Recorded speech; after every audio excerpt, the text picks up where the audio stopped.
জামাত ইসলাম না, জামাত আর ইসলাম নাই, জামাতের নামে ইসলাম।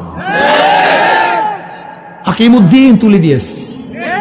আমি আশ্চর্য হয়ে যাই যে জামাত বলছে সৎ লোকের শাসন চাই, আল্লাহর আইন চাই। আমাকে দেখান তো এইবার কোন জায়গায় আমির সাহেব আল্লাহর আইন চাই একটা বক্তৃতা করছে কিনা দেখান তো। হ্যাঁ, চিন্তা করতে পারছেন? আমাকে দেখান তো।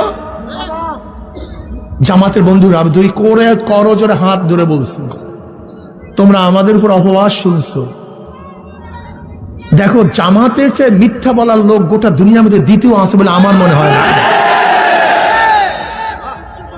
জামাতের আমির সাহেবের উপরে একজন মহিলা ঝেপে পড়ছে, তিনি তাকেও জড়িয়ে নিয়েছেন। শোনেন জামাতের ভাবারা, শোনেন, এই অবজ্ঞা কারোর সাথে করা হয় না। আপনার উচিত ছিল ভুল স্বীকার করা, কিন্তু আপনি ভুল স্বীকার না করে তাকে যোদ্ধার মা, জাতির মা এই ব্যাখ্যা দিয়ে এবং কোরআন ও হাদিসের খেলাফ করেছেন, উল্টা করেছেন। এই ব্যাখ্যা ঠিক হয় নাই। আপনার উচিত ছিল আবেগে হয়ে গেছে, কিন্তু ব্যাখ্যা দেওয়ার কোনো সুযোগ নেই, এটা ভুল।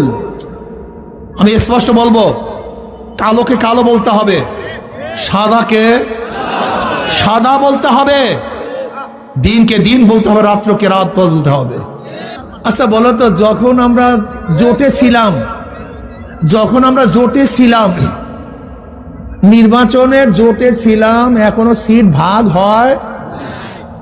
যখনই নমিনেশন পেপার সাবমিট করছে, প্রত্যেক জায়গায় প্রত্যেক প্রার্থী বলছে আমরা পাইছি, এখানে প্রত্যেক জায়গায়, অথচ ভাগই হয়নি, তাহলে আমরা পাইছি। এরকম ঢাকা কাঁচা মিথ্যা বলার লোক গোটা দুনিয়াতে আছে বলে আমার জানা নেই। এই দেখবে এখন কি বলছে, 400 কোটি টাকা চরমনাই হুজুররা বিএনপি থেকে পাইয়া তারপরে এই করছে।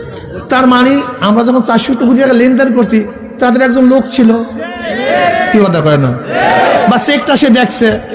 আপনি তাদেরকে বলেন, ভাই যে লেনদেন করছে ছবিটা দেখান, যেহেতু আপনি ছিলেন, অথবা যে চেকে লেনদেন রয়েছে চেকের নাম্বারটা দেন। আল্লাহ আমাদেরকে মাফ করে দেন। শোনেন, আমি স্পষ্ট বলছি, ভালো মতো লিখে রাখেন।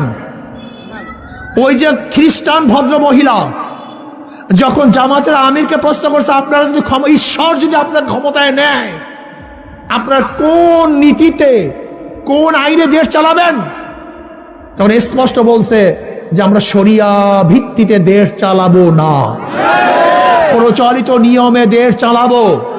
এবং ব্যাখ্যা করে স্পষ্ট বলছে যে হ্যাঁ, আমির সাহেব বলেছেন